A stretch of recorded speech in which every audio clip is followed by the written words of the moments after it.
भीमा कोरेगाव येथील ऐतिहासिक लढाईतील सेनापती वीर सिद्धनाथ यांना त्यांच्या कळंबी या गावी मानवंदना देण्यासाठी वीर सिद्धनाथ शौर्य परिषद समिती कळंबी यांच्यातर्फे 6व्या वीर सिद्धनाथ शौर्य परिषदेचे आयोजन सांगली जिल्ह्यातील मिरज तालुक्यातील कळंबी येथील मारुती मंदिर येथे नुकतेच करण्यात आले होते। यावेळी कळंबी येथील वीर सिद्धनाथ यांच्या स्मारकाला मान्यवरांच्या हस्ते अभिवादन करण्यात आले।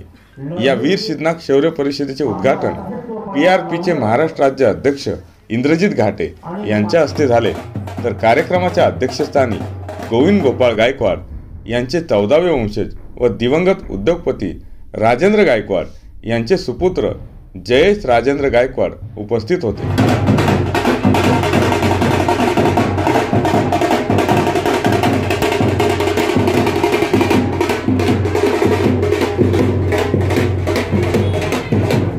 आदरणीय सम्मानित देशवासियों को मेरा क्रांतिकारी जय भीम। मैं डॉक्टर विट्ठल वग्गन कर्नाटक के एक रिसर्च राइटर हूँ। तो मैं अपने मिलिंद दादा, प्रमोद भैया और राजेंद्र गायकवाड़ की सजेशन और उनके मार्गदर्शन से मैंने एक भीमा कोरेगांव महासंग्राम किताब लिखा हूँ। उसके सिलसिले में बात करने के लिए अपने इनामदार फैमिली के जो भाई हैं, दादा जो मेरे को यहाँ पर बुलाए थे। बहुत खुश हुए यहाँ पर आकर। क्यों बोले तो जो सिद्धनाथ जी थे 1600 सदी में, जो शाहजी की पीरियड में सिद्धनाथ जी थे, पहला सिद्धनाथ जी, उनके बाद में वेलंग के दूसरा सिद्धनाथ जी, उनके ज़रिए जो 1739 में ताराताई और शाहू की जो सत्ता के लिए झगड़ा चल रहे थे, तब अपने दूसरा सिद्धनाथ कुमार जी ने उस झगड़े को मसला हल करके दोनों को ताराताई की गद्दी पे बिठा दी, शाहू को सातारा पे गद्दी पे बिठा दिया और तारा देवी को कोल्हापुर की गद्दी पे बिठा दिया। इससे खुश होकर तारा देवी ने अपने सिद्धनाथ कुमार जी को, दूसरे सिद्धनाथ कुमार जी को एक कळंबी 950 एकड़ जमीन इनामी पे दिए थे। वैसे महान हस्ती 1818 में जो मनुष्य शासन जारी करके तो गले में मटका बांधकर, पीठ पे झाड़ू बांधकर अपने सिर्फ महार लोगों के लिए इतना सताए हुए परिस्थिति लाए थे पेशवा ने, वो दूसरी बाजीराव पेशवा ने, उनको सबक सिखाने के लिए सिद्ध होकर जान हथेली पे लगाकर वो मनोवादी शासन को ख़त्म किया। अगर तीसरे सिद्धनाथ कुमार जी ने पेशवाओं का सत्ता का सत्यानाश, उसका अंत नहीं किया होता तो ना फुले साहब आते एजुकेशन दिलाते, ना शाहू साहब आते हमें रिजर्वेशन दिलाते, ना बाबा साहब आते हमें संविधान नहीं दिलाते। तो इसलिए मैं सबसे पहले तीनों सिद्धनाथ महाराज को मैं शुक्रिया अदा करता हूँ। और ऐसे वंशज में पैदा हुए सो मिलिंद दादा रंदे, प्रमोद दादा रंदे और गोविंद गोपाल महा की वंशज अपने राजेंद्र दादा और उनका धर्मपत्नी अहिल्याताई और उनका सुपुत्र जयेश कुमार गायकवाड़, ये बहुत खुश नसीब वाले हैं। और इनके साथ जो ताल्लुकात मेरा हो गया, मैं बहुत खुश नसीब हूँ कि हमारे वंशजों की वंशज में हम मिल गए हैं। तो मैं तमाम देशवासियों से आशा करता हूँ कि ये अपने अंश है, अपने अस्मिता है महार के, क्या है, सिद्धनाथ कुमार, गोपाल कुमार, गोविंद गोपाल कुमार, रायना कुमार, ये हमारे अस्मिता है, इसको कायम रखना चाहिए। इसको लुटाने के लिए, इसको सत्यानाश करने के लिए, इसको बर्बाद करने के लिए मनीनवादी लोगों ने उन्होंने जान धोकर पीछे पड़ी है। ये हम रखना चाहिए, इसको कायम रखना चाहिए, इसको संभाल कर रखना चाहिए। हमारे आद्य कर्तव्य, मैं तो लगा रहा हूँ उस पर। और मैं देशवासी जो प्रोफेसर है, रिसर्चर है, स्कॉलर्स है, उनसे अनुरोध करता हूँ और ज़्यादा हमारी अस्मिता है, हमारी हिस्ट्री है, उसको खोद कर निकालना चाहिए। तो हालांकि अब जो मनोवादी जो राइटर्स है, उन्होंने ये तीनों सिद्धनाथ कुमारों को अलग अलग बांट कर दूसरे एंगल में अपने अपने नज़रों से देख रहे, वही हिस्ट्री बनाकर देश में छोड़ रहे। हालांकि ऐसा नहीं है।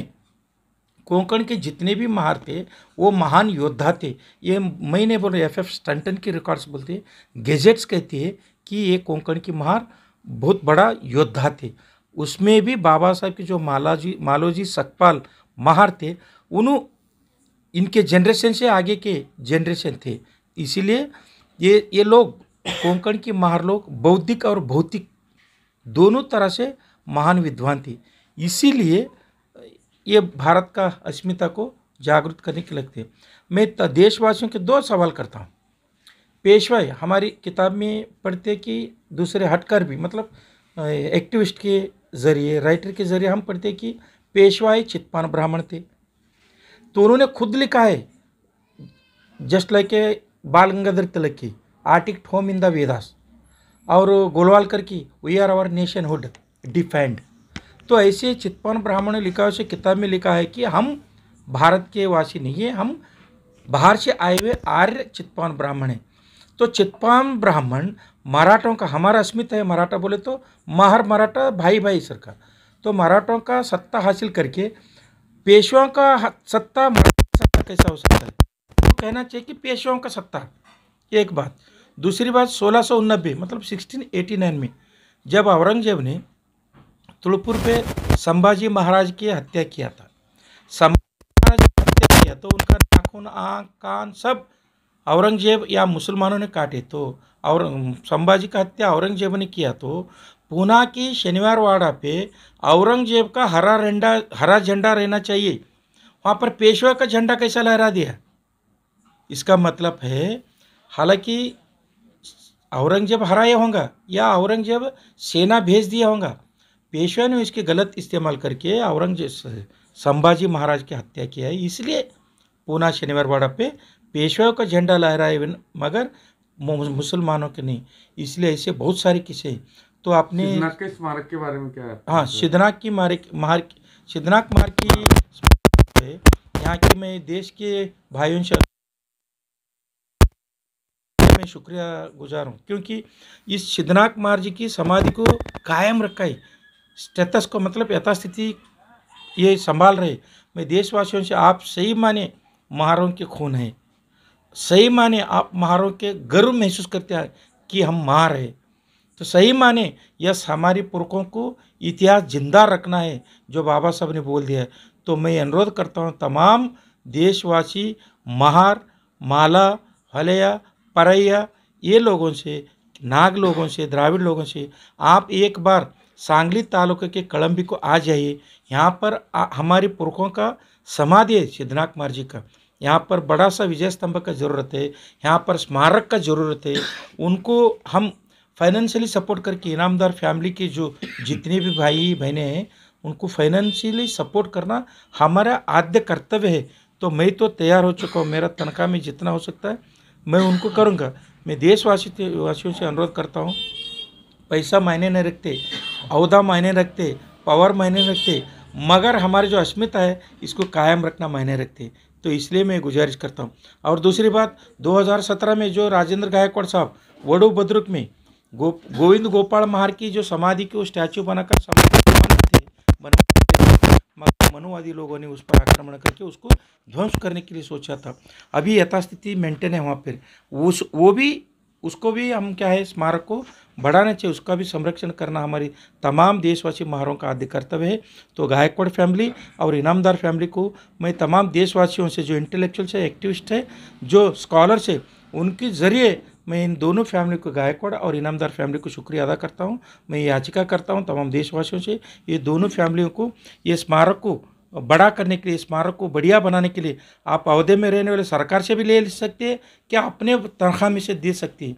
कि दोनों ज़रिए आपके पास रख रहा हूँ, आप कौन सा होता है उसके ज़रिए ये स्मारकों को बढ़ाना चाहिए, इसका संरक्षण करना चाहिए। महाराष्ट्राला नव्हे तर संपूर्ण देशाला एक ऐतिहासिक परंपरा आहे आणि त्या ऐतिहासिक परंपरेचं एक क्षण, सुवर्ण क्षण जर म्हणायला गेलं तर 1 जानेवारी 1818 हा एक सुवर्ण दिवस आहे की ज्या 500 शूरवीरांनी जी आपल्या सन्मानासाठी जी लढाई केली, त्या लढाईचे सरसेनापती वीर सिद्धनाथ महार ह्या कळंबी गावचे असून त्यांचा इतिहास संपूर्ण आपल्या महाराष्ट्रालाच नव्हे देशाला माहिती व्हावा ह्या निमित्तानं आम्ही ही शौर्य परिषद या ठिकाणी आयोजित करतोय आणि या शौर्य परिषदेला अनेक मान्यवर मंडळी या ठिकाणी आलेत।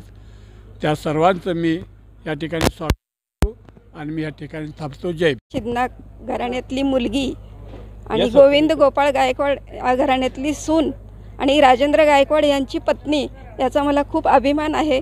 आणि आजची परिषद खूप चांगली झाली आणि पुढच्याही परिषदा अशाच चांगल्या होतील आणि इथं वीर सिद्धनाकांचं स्मारक लवकरात लवकर होईल अशी मला आशा वाटते. जय हिंद. नमस्कार, मी जयेश राजेंद्र गायकवाड, वडू बुद्रुक येथील गोविंद गोपाळ गायकवाड यांचा मी 14वा वंशज. मी स्वतःला खूप नशिबान समजतो की मी ऐतिहासिक घराण्यामधून येतो. माझी आई अहिल्या गायकवाड ह्यांचा वीर सिद्धनाक यांची 13वी वंशज व माझे वडील गोविंद गोपाळ गायकवाड यांचे 13वे वंशज आणि अशा घराण्यातनं मी येतो ह्याचा मला खूप अभिमान आहे. खूप छान वाटतं. आणि आज वीर सिद्धनाक शौर्य परिषद ही पार पडली. प्रमुख वक्ते डॉक्टर वग्गन, विठ्ठल वग्गन आणि सुकुमार कांबळे यांनी खूप छान असं सिद्धनाकांबद्दल माहिती सांगितली. आणि माझ्या वडिलांनी ही शौर्य परिषद चालू केलेली आणि मी दरवर्षी हे पुढं घेऊन जाण्याचं कार्य करणार आहे. आणि तुमचं स्वप्न पुढं त्यांचं स्वप्न मी आज पुढं घेऊन जाणार आहे दरवर्षी. थँक्यू.